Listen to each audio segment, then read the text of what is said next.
Yo, this is my quote, and I repeat: poverty is not the absence of natural resources, financial resources, or human resource. It is the absence of leadership. Okay. I'll begin by saying that when greed, tribalism, ethnocracy, and nepotism encapsulate a group of people, no matter how rich they may be, they will never see the future. Africans that have had the heart to push the continent Africa to another dimension have been destroyed by Africans. Most of the fathers of independence had their nations at heart, and if they were given the opportunity to execute what they intended to do, it would have been very possible for Africa to have emerged ere long. I will give you a few analyses that will shock you. A country like Togo got independence from France under the leadership of Sylvanus Olympio. Olympio did not want the France CFA. Olympio created the Togo currency. But a man called Iyadema Nasingbe was used to eliminate, that is a Togolese, used to eliminate a Togolese that has Togo at heart. Iyadema Nasingbe killed Sylvanus Olympio. You go down to Burkina Faso, there is this guy called Maurice Yamiyogo. He was the one that gave them independence. He was annihilated. The person that came later after him, Thomas Sankara, in 1987, he was eliminated by Blaise Compaoré.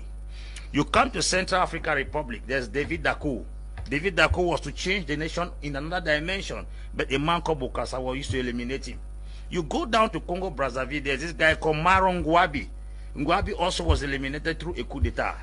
Now, if you go down to Guinea Equatorial here, there was this guy called Masias Ngema.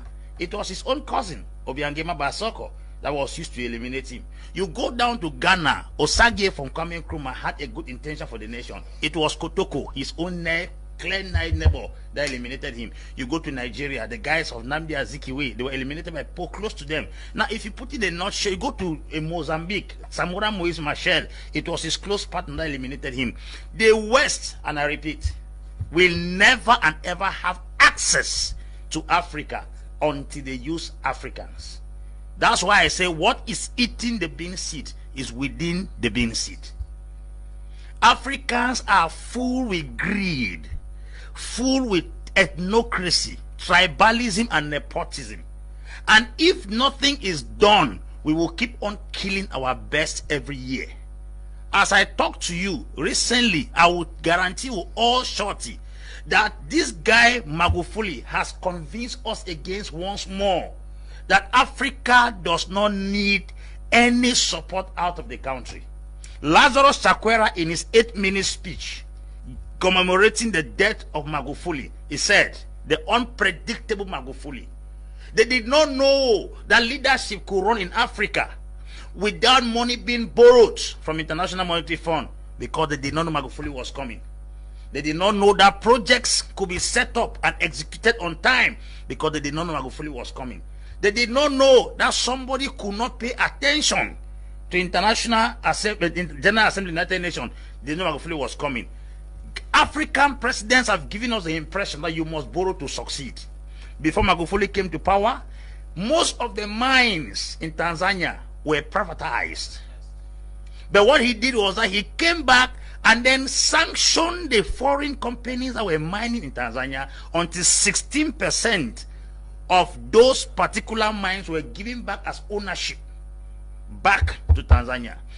A scenario occurred in Zambia. Zambia is the best producer of copper. You have the copper belt in Zambia. Zambia sold that copper belt to an American firm upfront without payment, that they will exploit the copper and pay them later. American firm came, took that particular copper belt, turned it within 2 years and paid the money upfront, and is giving Zambia a 0.00 something% as royalty for their mine. Was that colonialism? It is talking about stupidity and poor management. Who brought gun to give that copper belt to America? Nobody brought gun.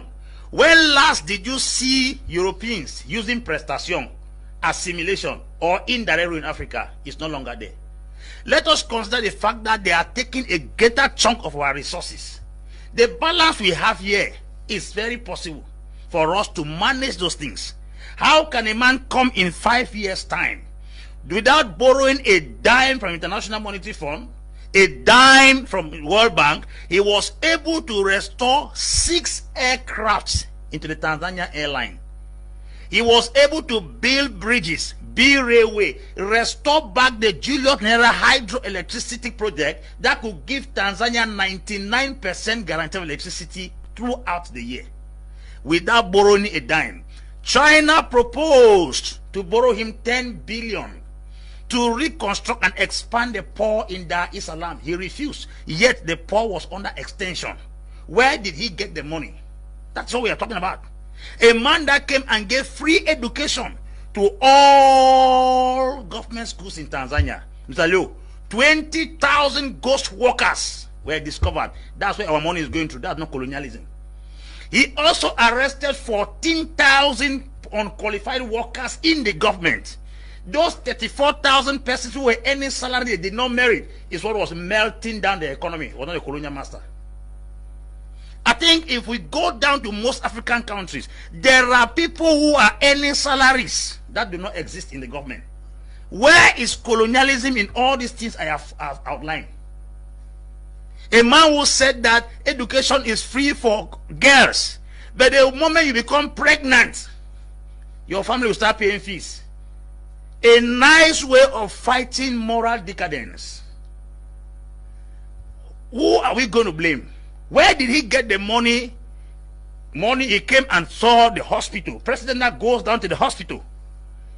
Beds were scattered, rotting. Patients were sleeping on the floor.